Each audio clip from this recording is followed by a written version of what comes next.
Assalamu alaikum viewers. In this video my topic is about section formula. Let us start with the statement of section formula, that is if p of x comma y be any point which divides the line segment a of x1 comma y1 and b of x2 comma y2 internally in the ratio m is to n, then prove that coordinates of p are mx2 plus nx1 divided by m plus n and my2 plus ny1 divided by m plus n।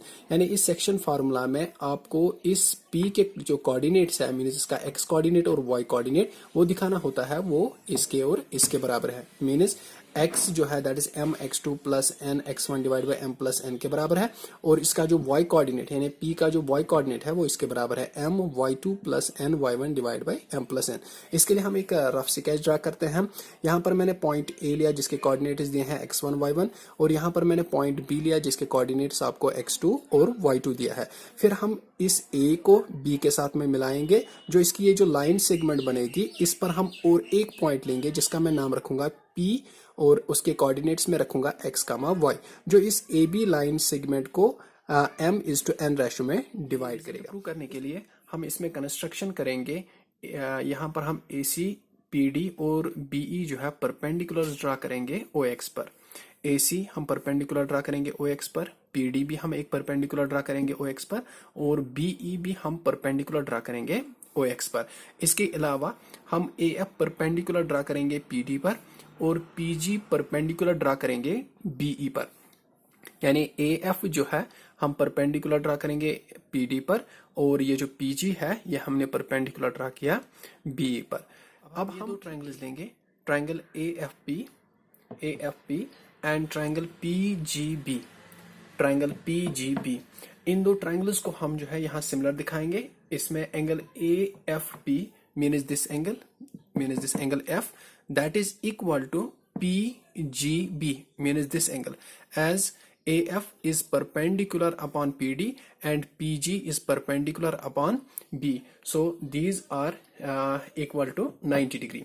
Then this angle FPA is equal to GBP.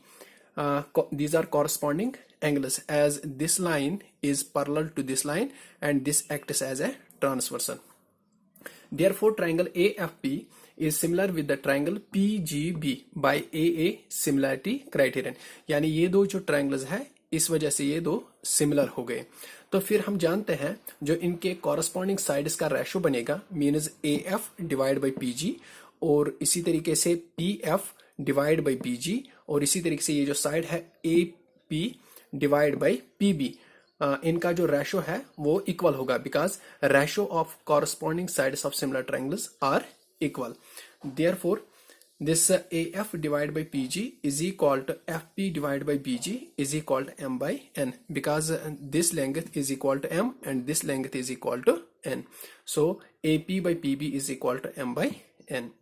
Now this AF means this to this is equal to CD. So instead of AF we write here CD, and PG means this length AP and G and this length is equal to DE, so I write here DE.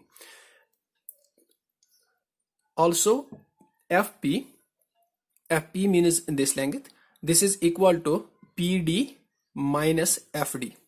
So instead of FP I write here PD minus FD, and instead of BG I write here BE minus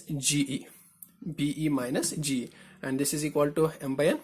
Then CD means this length can also be written as OD minus OC, and this DE means this length, this can be also written as OE minus OD, this PD minus PFD is equal to PD minus AC because this FD is equal to AC.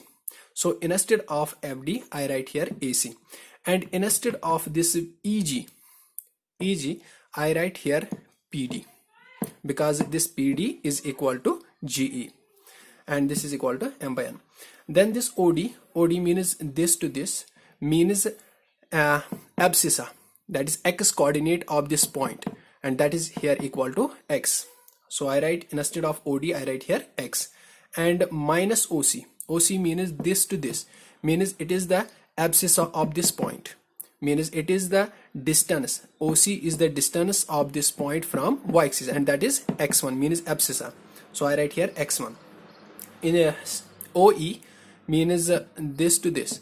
It is actually the abscissa or x coordinate of this B. That means simply the distance of this point B from y-axis, and that is equal to x2. So I write here x2. And this OD, again this OD means this is the abscissa of this point, that is equal to x. And this PD means this length, this to this. It is actually y coordinate or ordinate, that is simply the distance of this point from x-axis, and this is here y. So I write here y minus AC.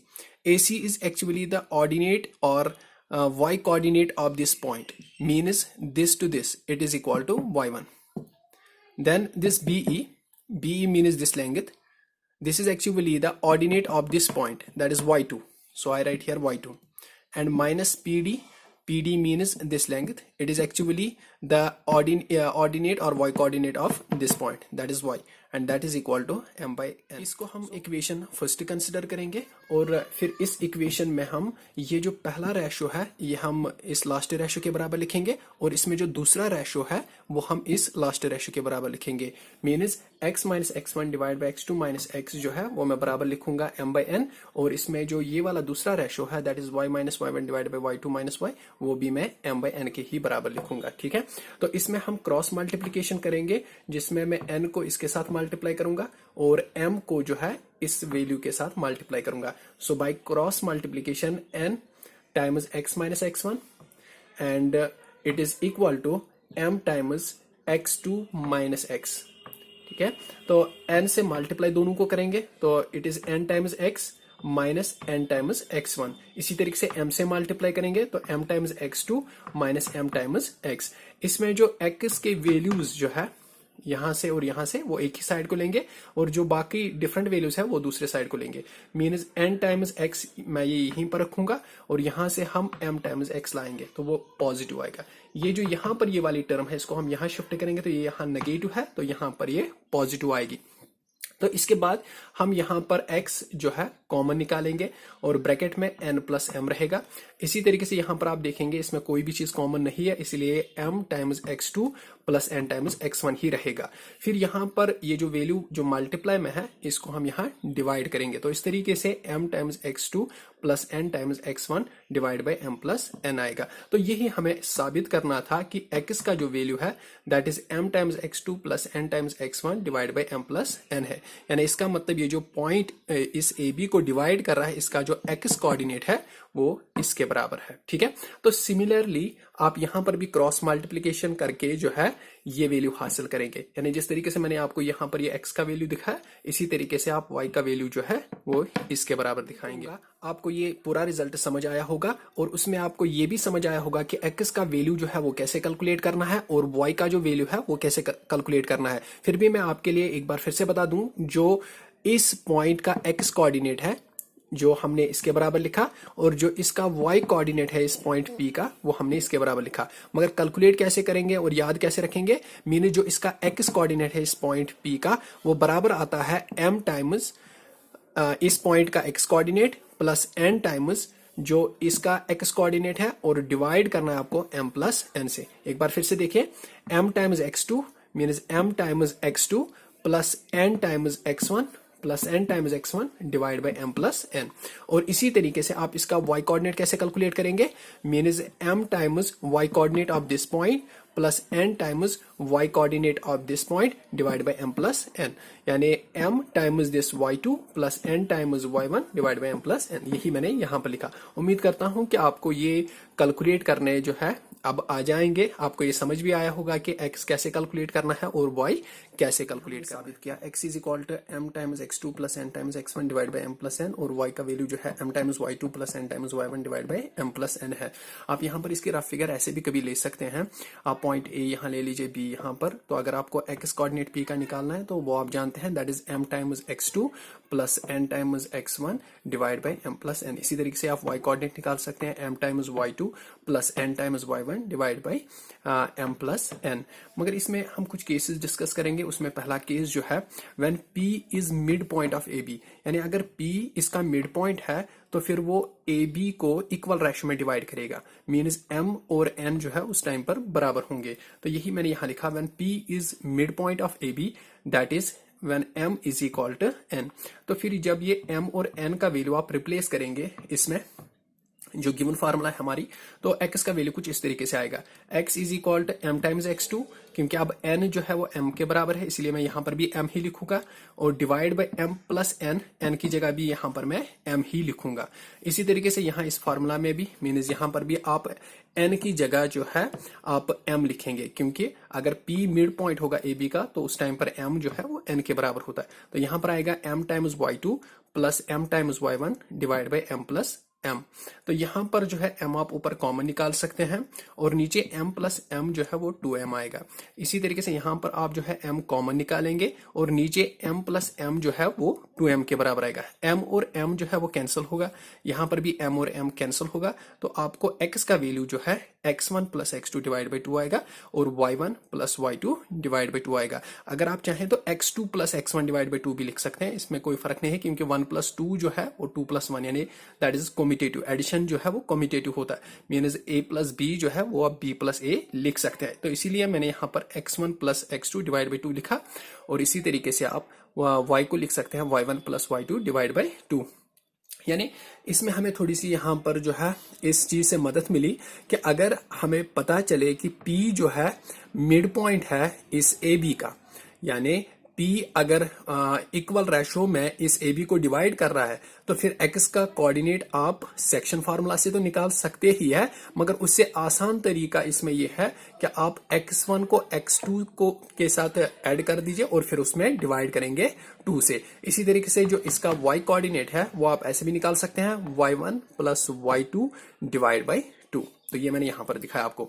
इसी तरीके से हमारा दूसरा case है case second, when P divides AB externally. जब P जो है AB को एक्सटर्नली डिवाइड करेगा तो उस टाइम पर हमें n को रिप्लेस करना होता है माइनस n से। यानी इस फार्मूला में उस टाइम पर आपको खाली इतना करना है, जहां जब आपको लिखा होगा वहां पर कि ये जो P है ये इसको इंटरनली डिवाइड नहीं कर रहा है बल्कि इसको ये एक्सटर्नली डिवाइड कर रहा है, तो उस टाइम पर खाली आपको ये n जो है रिप्लेस करना है माइनस n से इस फार्मूला में। तो आपको जो आंसर मिलेगा वो कुछ इस तरीके से होगा, x equal to m times x2 minus n times x1 divide by m minus n। यानी आपने इस n की जगह माइनस n लिखा और इस n की जगह भी माइनस n लिखा। इसी तरीके से वैसे ही आप यहाँ पर जो है n की जगह माइनस n लिखेंगे, तो आपको मिलेगा m times y2 minus n times y1 divide by m minus n। May be आप ये सोच रहे होंगे कि ये एक्सटर्नली डिवाइड एक्चुअली होता कैसे है और हम n को माइनस n क्यों लिखते हैं। ये साबित करने के लिए हम एक्सटर्नल डिवीजन में n को क्यों माइनस n से रिप्लेस करते हैं।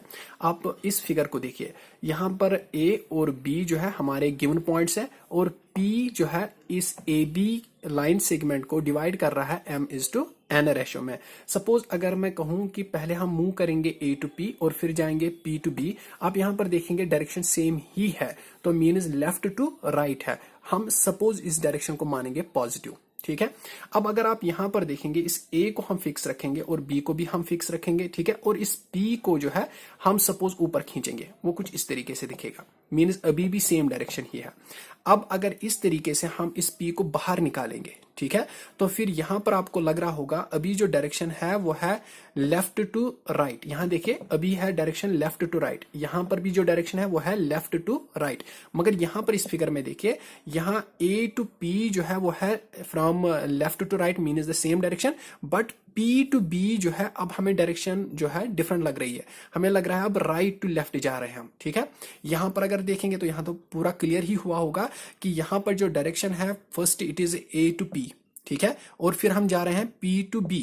अब यहाँ पर डायरेक्शन अपोजिट हो गई, क्योंकि यहाँ डायरेक्शन A to P जो है that is from left to right, और यहाँ अगर आप देखेंगे P to B ये है राइट टू लेफ्ट। इसी वजह से जो लेफ्ट टू राइट हमने डायरेक्शन मानी वो हमने पॉजिटिव मानी, और अब जो राइट टू लेफ्ट अगर हम जाएंगे, ठीक है, तो वो डायरेक्शन अपोजिट हो जाएगी, और अपोजिट डायरेक्शन को हम माइनस से डिनोट करते हैं। तो इसी वजह से मैंने यहाँ n को जो है रिप्लेस किया -n से। वो इस वजह से क्योंकि यहाँ जो P to B डायरेक्शन है वो है n मीनस पॉजिटिव n, और यहाँ जो डायरेक्शन है P to B वो है -n, क्योंकि यहाँ जो डायरेक्शन है that is left to right, और यहाँ जो डायरेक्शन है that is right to left. उम्मीद करूंगा आपको जो है ये सभी कॉन्सेप्ट समझ आए होंगे।